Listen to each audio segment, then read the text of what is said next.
आगे बढ़ते हुए जो अगली बड़ी खबर है वो पाकिस्तान से है। पाकिस्तान जहां पर टीटीपी का खैबर पख्तूनख्वा में बड़ा हमला सामने आया है। शांति समिति के सदस्य कादिर जमा के घर पर यह हमला हुआ है। हमले में कादिर जमा के परिवार के 5 लोगों की मौत हो गई। हमले के बाद में टीटीपी का बयान भी सामने आया और ये कहा टीटीपी ने कि पाकिस्तान सरकार का समर्थन करते हैं कादिर जमा, और ये समर्थन जो कोई भी करेगा उसका हश्र इसी अंदाज में होगा, इसी तरीके से होगा।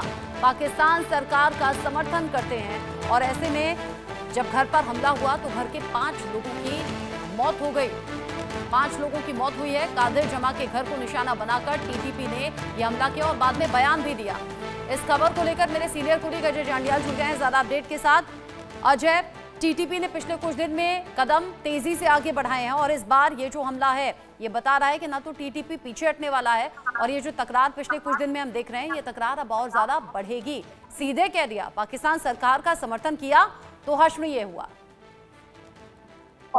देखिए, बिल्कुल जिस तरीके से ये लगातार हालात बने हुए हैं और खासतौर पे अगर आप देखें तो ये जो ताज़ा हमला है वो अपने आप में बताता है कि किस तरीके से टीटीपी चुनकर अपने टारगेट्स को जो है वो सेट कर रही, लोगों को निशाना बना रही है। कादिर जमाल की बात की जाए, इससे पहले अगर आप देखें तो कि जिस तरीके से अब्दुल रहमान मारा गया, ये सिलसिला लगातार चल रहा है। और खासतौर पे जो लोग पाकिस्तानी सेना के समर्थक हैं, आईएसआई के खास हैं, उन लोगों को टीटीपी जो है वो निशाना बना रहा है। और इसके पीछे की जो वजह है, वजह बड़ी साफ है। टीटीपी की तरफ से बार बार ये कहा गया है कि वो किसी भी तरीके से ऐसे लोगों को बर्दाश्त नहीं करेंगे जो यहाँ रहकर पाकिस्तान के हिमायती बनते हैं, जो यहाँ रहकर पाकिस्तानी सेना का साथ देते हैं। तो इस वजह से जो है ये हमले अंजाम दिए जा रहे हैं। और इसी में आप देखें तो ताज़ा हमले में कादिर जमाल जो है अपने 5 और लोगों के साथ जो है उसकी मौत हो गई है और ये सिलसिला लगातार चल रहा है। खासतौर पर अगर जो इंटरनल रिफ्ट ही कहा जा सकता है, जो इंटरनल फाइट है, गृह युद्ध जो पाकिस्तान में चल रहा है, उसी का ये नतीजा है कि पिछले अगर आप कुछ महीनों में देखेंगे तो पाकिस्तान के सैकड़ों सैनिक जो है मारे गए हैं टीटीपी और बीएलए के हमलों में। आप बता रहे हैं कि ये हमले तेज हुए हैं और सैकड़ों लोग इस हमले में मारे गए हैं।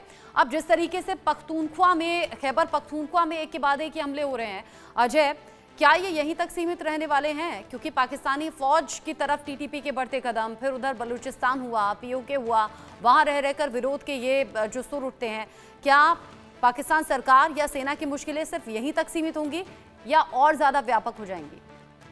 देखिए, जिस तरीके से ये हमले हो रहे हैं उससे साफ है कि ये सिर्फ यहाँ तक सीमित नहीं रहेगा। क्योंकि बलूचिस्तान में बीएलए का कहना है कि जब तक ये इलाका खाली नहीं होगा हमारी जंग जारी रहेगी।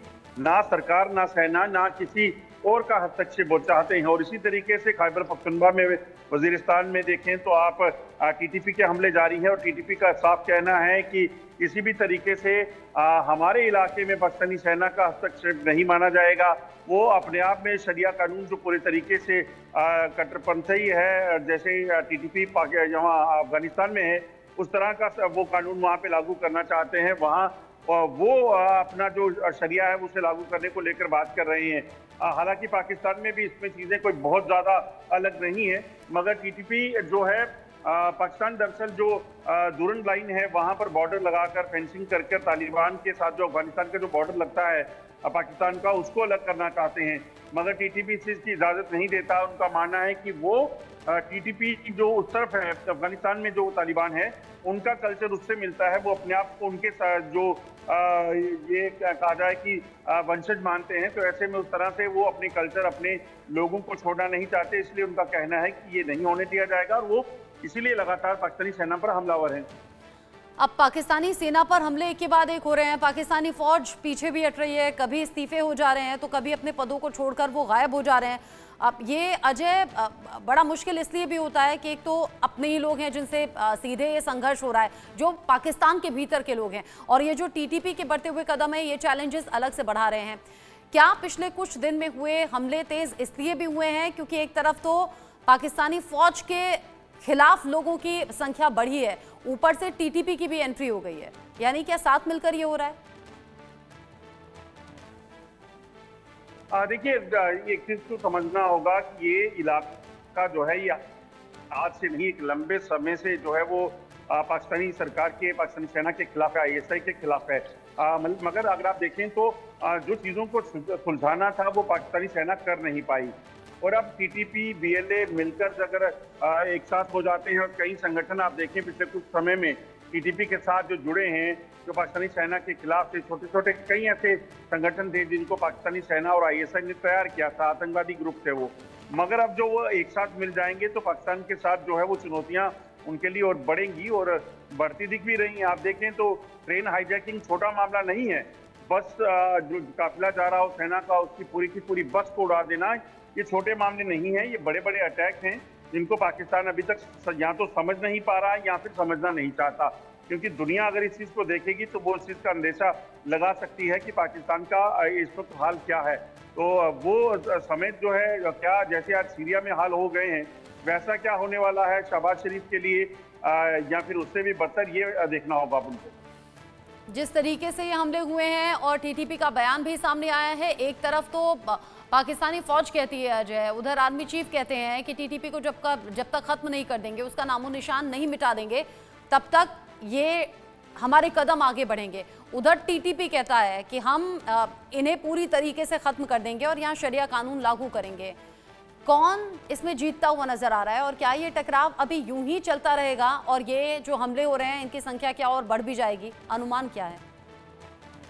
देखिए रचना, एक चीज बड़ी साफ है कि अभी जो स्थिति बनी हुई है उस स्थिति में ये कहा जा सकता है कि कम से कम जो हालात हैं मौजूदा, उसमें टीटीपी अपर हैंड है और पाकिस्तानी सेना बैक फुट पे है। अगर आप देखें तो लगातार पाकिस्तानी सेना जो है वो निशाना बन रही है, पाकिस्तानी सैनिक मारे जा रहे हैं।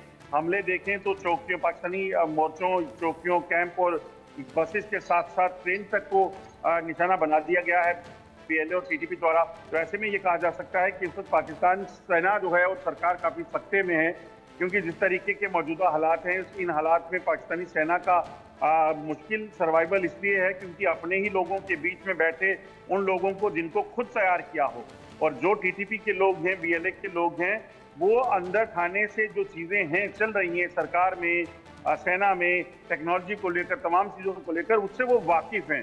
तो ऐसे में पाकिस्तानी सेना के लिए इस वक्त जो है वो चिंताएं काफी ज्यादा हैं और उसका नुकसान जो है वो बेहद पाकिस्तान सेना उठा रही है। ये कब तक उठाएगी, बातचीत का सिलसिला नहीं चल रहा है।